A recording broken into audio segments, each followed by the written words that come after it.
Hello जय हिंद साथियों, स्वागत है आप सभी का सत्य एक्सीलेंट यूट्यूब चैनल पे। साथियों, आज की डेट में पढ़ने वाले model paper ITI second year का इलेक्ट्रीशियन ट्रेड से जितने भी छात्र आईटीआई करें, सबसे मैं रिक्वेस्ट करूंगा आप सभी लोग इस वीडियो को पूरा देखिएगा। तो चलिए आज का क्वेश्चन शुरू करते हैं। और यदि आप इसका पीडीएफ डाउनलोड करना चाहते हैं तो लिंक आपको इस वीडियो के डिस्क्रिप्शन बॉक्स में दे दिया जाएगा। और ऐसे मैंने बहुत सारे क्वेश्चनों का लिंक इस वीडियो के डिस्क्रिप्शन बॉक्स में दे दिया हूँ जो परीक्षाओं में बार बार पूछे गए हैं। तो चलिए क्वेश्चन स्टार्ट करते हैं। क्वेश्चन नंबर 1 से पहला क्वेश्चन है कि एमसीबी टीपीएन में खंभों की संख्या खाली स्थान होती है। यहाँ पर जो रिक्त स्थान है इसमें आपको भरना है। देखिए, टीपीएन में जो खंभों की संख्या होती है वो 3 होती है। कितनी होती है साथियों? 3 होती है। और यहाँ पर आपको सी ऑप्शन देखने को मिलता है, बिल्कुल करेक्ट आंसर। आगे देखिए क्वेश्चन नंबर 2 को, इसमें पूछा जा रहा है कि एसी को डीसी में खाली स्थान बदलता है, वो कौन सा यहाँ पर मशीन है जो एसी को डीसी में परिवर्तित करता है? तो उसको बोला जाता है रेक्टिफायर। रेक्टिफायर एक ऐसा मशीन है जो एसी को डीसी में परिवर्तित करता है। और यहाँ पर आपको देखने को मिल जाता है ऑप्शन नंबर डी, बिल्कुल करेक्ट आंसर मिला लीजिएगा।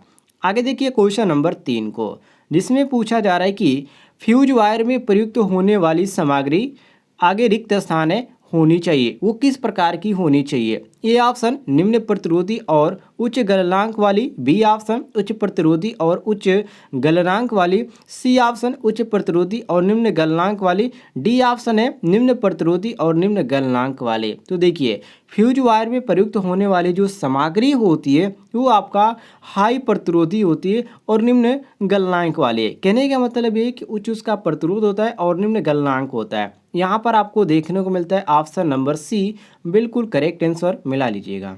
आगे देखिए क्वेश्चन नंबर 4 को, जिसमें पूछा जा रहा है कि बुकोज रिले का आमतौर पर आगे रिक्त स्थान है सुरक्षा के लिए प्रयोग किया जाता है। ये किसकी सुरक्षा के लिए प्रयोग किया जाता है? ए ऑप्शन पायरेशन line, B option alternator, C option transformer, D option motor. तो साथियों यहाँ पर सही हो जाता है ऑप्शन नंबर सी, ट्रांसफार्मर की सुरक्षा के लिए प्रयोग किया जाता है। तो सी ऑप्शन क्वेश्चन के अनुसार हमारा बिल्कुल करेक्ट आंसर हो जाएगा।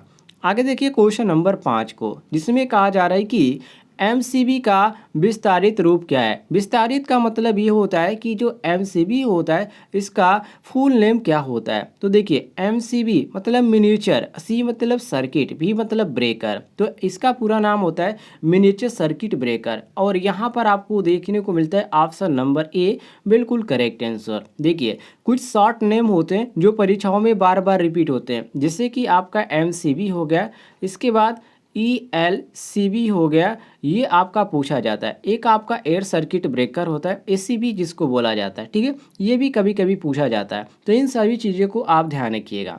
आगे देखिए क्वेश्चन नंबर 6 को, जिसमें पूछा जा रहा है कि निम्न में से कौन फ्यूज का प्रकार नहीं है? A option HRC, B option semi enclosed rewirable, C option ceramic, D option उपयुक्त में से कोई नहीं। तो साथियों यहाँ पर सही हो जाता है ऑप्शन नंबर सी, जिसको सिरेमिक बोला जाता है। सी ऑप्शन हमारा क्वेश्चन के अनुसार करेक्ट आंसर हो जाएगा।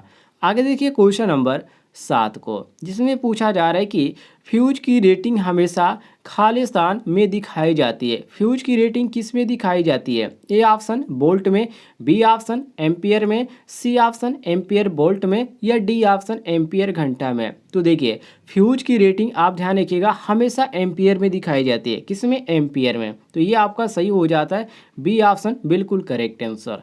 आगे देखिए क्वेश्चन नंबर 8 को, क्वेश्चन नंबर 8 में पूछा जा रहा है कि फ्यूज खाली स्थान होता है। फ्यूज एक प्रकार का क्या होता है साथियों? तो देखिए, फ्यूज जो आपका होता है इसका एक सबसे बड़ा सिद्धांत है कि फ्यूज को हम हमेशा क्या करते हैं? श्रेणी क्रम में ही जोड़ते हैं, समांतर में कभी नहीं जोड़ते हैं। और यहाँ पर आपको ए ऑप्शन देखने को मिल जाता है कि हमेशा श्रेणी क्रम में सर्किट से जुड़ा होता है जो फ्यूज होता है। तो ये आपका ए ऑप्शन है, इसका बिल्कुल सिद्धांत सही हो जाता है। बाकी आप सारे ऑप्शनों को ध्यान से देख लीजिएगा, आपको समझ में आ जाएगा कि आखिर ये क्वेश्चन में पूछकर यहाँ पर जानना क्या चाह रहा है। तो आप यहाँ पर आसानी से समझ सकते हैं। ए ऑप्शन सही हो जाएगा। आगे देखिए क्वेश्चन नंबर 9 को, जिसमें पूछा जा रहा है कि गीजर के अंदर खालिस्तान होता है। गीजर के अंदर क्या होता है? गीजर के अंदर जो होता है एक फिलामेंट होता है और इमर्सन रॉड होता है, यही होता है। और दोनों आपका दिया गया, फिलामेंट भी दिया गया और इमर्सन रॉड भी दिया गया। इसलिए हम ए और बी दोनों ऑप्शन बिल्कुल सही मारेंगे। सी ऑप्शन करेक्ट आंसर हो जाएगा। क्वेश्चन नंबर 10 को देखिए, इसमें पूछा जा रहा है कि निम्न में से कौन गैर पारंपरिक अक्षय ऊर्जा स्रोत नहीं है। ध्यान रखिए, क्वेश्चन में पूछ रहा है कि नहीं है, ये नहीं पूछ रहा है कि है। जैसे कि ए ऑप्शन ज्वारीय ऊर्जा दिया गया है, बी ऑप्शन दिया गया भूतापीय ऊर्जा, सी ऑप्शन दिया गया नाभिकीय ऊर्जा और डी ऑप्शन दिया गया पवन ऊर्जा। तो साथियों यहाँ पर सही हो जाता है ऑप्शन नंबर सी, नाभिकीय ऊर्जा। सी ऑप्शन हमारा क्वेश्चन के अनुसार करेक्ट आंसर हो जाएगा। क्वेश्चन नंबर 11 को देखिए, जिसमें पूछा जा रहा है कि तापीय बिजली प्लांट में प्रयुक्त होने वाले कोयले में राख की मात्रा खालिस्तान होती है। इसमें जो राख होती है उसकी कितनी प्रतिशत मात्रा होती है? तो देखिए, राख की मात्रा की यदि बात करें तो इसमें 20% ही होती है राख की मात्रा। ठीक है, ध्यान रखिए, कोयले में राख की मात्रा कितनी होती है? 20% होती है। मोस्ट इंपॉर्टेंट है, ये पावर प्लांट चैप्टर में आपको देखने को मिल जाएगा। क्वेश्चन नंबर 12 को देखिए, जिसमें पूछा जा रहा है किसी थर्मल पावर प्लांट की दक्षता करीब खालिस्तान होती है, कितने प्रतिशत इसकी जो होती है इफिशियंसी जो होती है वो इसकी होती है। देखिए, इसकी यदि इफिशियंसी की बात करें तो इसमें आपका 35% दक्षता होती है। कितने प्रतिशत? 35%। किसी किसी बुक में आप देखेंगे तो इसमें आपको 40% भी देखने को मिल जाता है, लेकिन जो यहाँ पर देखिए 35 जो है 40 के करीब है, तो यहाँ पर हम क्या करेंगे, यहाँ पर 35 से मारेंगे। लेकिन अलग अलग बुक में अलग अलग दिया गया, लेकिन सही इसका एक्यूरेट की बात करें तो ये आपका 35 ही होता है। तो ये आपका डी ऑप्शन करेक्ट आंसर हो जाएगा। क्वेश्चन नंबर 13 को देखिए, इसमें पूछा जा रहा है कि निम्न में कौन सा ऊर्जा का पारंपरिक स्रोत है? कोयला, सौर या छोटी जल योजना या पवन? पारंपरिक यहाँ पर पूछा जा रहा है, तो पारंपरिक में आपका आ जाएगा कोयला। ठीक है, ये आपका ए ऑप्शन सही हो जाएगा। क्वेश्चन नंबर 15 को देखिए, 14 को, इसमें कहा जा रहा है निम्न में खालिस्तान आगे दिया गया में सबसे अधिक ग्रिड स्थापित करने की दक्षता होती है। जैसे कि सौर में दिया गया ऑप्शन, बायोमास में दिया गया, पवन में और छोटी जल योजना में। तो सबसे अधिक ग्रिड स्थापित करने की जो इसमें है, इन ऑप्शनों में से आपको चूज करना है। तो सौर जो होता है इसमें सबसे अधिक ग्रिड स्थापित करने की क्षमता होती है। तो ये आपका ए ऑप्शन सही हो जाएगा। आगे देखिए क्वेश्चन नंबर 15 को, जिसमें कहा जा रहा है कि निम्न में कौन बायोमास का रूप है? ए ऑप्शन वृक्ष संकुल, बी ऑप्शन फसलों का शेष और सी ऑप्शन पशु का गोबर, डी ऑप्शन ये सभी। तो साथियों यहाँ पर सही हो जाता है ए, बी और सी, क्योंकि आपने देखा होगा वृक्ष का संकुल मतलब कि जो पत्ते होते हैं या छाल होता है उसको कहा जाता है, और फसलों का शेष मतलब कि जो भाग होता है जो का यहाँ पर खाने योग्य नहीं होता है उसका यहाँ पर कह रहा है, और पशुओं का गोबर, ये क्या होता है? बायोमास के अंतर्गत आते हैं। तो यहाँ पर आपका डी ऑप्शन सही हो जाता है। ये सभी ऑप्शन बिल्कुल सही है। आगे देखिए क्वेश्चन नंबर 16 को, जिसमें कहा जा रहा है कि थर्मल पावर प्लांट में कूलिंग टावर का प्रयोग खालिस्तान के लिए होता है। ये किसके यहाँ पर प्रयोग के लिए थर्मल पावर प्लांट में कूलिंग टावर का प्रयोग किया जाता है? मोस्ट इंपॉर्टेंट क्वेश्चन है। इसमें प्रयोग किया जाता है साथियों, जो घनीभूत होने वाले जो वाष्प होते हैं उसको ठंडे पानी का प्रयोग कंडेंसर में किया जाता है, जो कि आप सभी को मालूम है। तो ऑप्शन नंबर सी हमारा सही हो जाता है। ध्यान से आप ऑप्शन को देख लीजिएगा, नहीं तो आप कन्फ्यूज हो जाएंगे।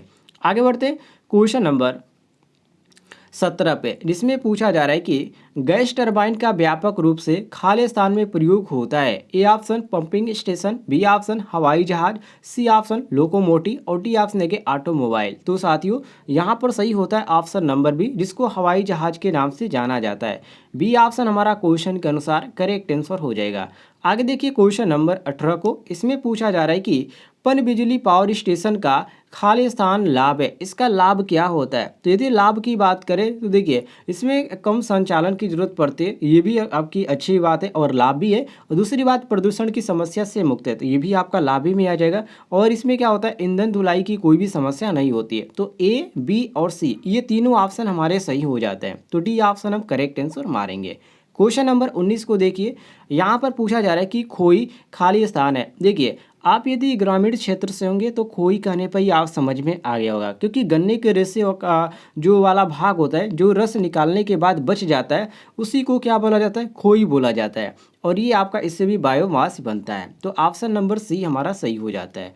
आगे देखिए क्वेश्चन नंबर 20 को, जिसमें पूछा जा रहा है कि भूतापीय ऊर्जा खालिस्तान है, ये किस प्रकार की ऊर्जा है? ए ऑप्शन नवीकरणीय ऊर्जा का स्रोत है, बी ऑप्शन वैकल्पिक ऊर्जा का स्रोत है, सी ऑप्शन न खपत होने वाले ऊर्जा का स्रोत है, या डी ऑप्शन उपयुक्त में से कोई नहीं। तो साथियों यहाँ पर सही हो जाता है ऑप्शन नंबर डी, मतलब इसमें से कोई भी जो यहाँ पर दिया गया ऑप्शन ये सही नहीं है। देखिए साथियों पिछले साल के जितने भी क्वेश्चन थे मैंने सॉल्व कर दिए और इसका प्लेलिस्ट आपको मिल जाएगा इस वीडियो के डिस्क्रिप्शन बॉक्स में, तो वहाँ से आप जाकर देख सकते हैं पूरी वीडियो कि कितने क्वेश्चन परीक्षाओं में पूछे जा रहे हैं और किसमें कितने यहाँ पर मोस्ट इंपॉर्टेंट क्वेश्चन है और कई बार परीक्षाओं में पूछे गए, तो वहाँ से आप वीडियो जरूर देख लीजिएगा।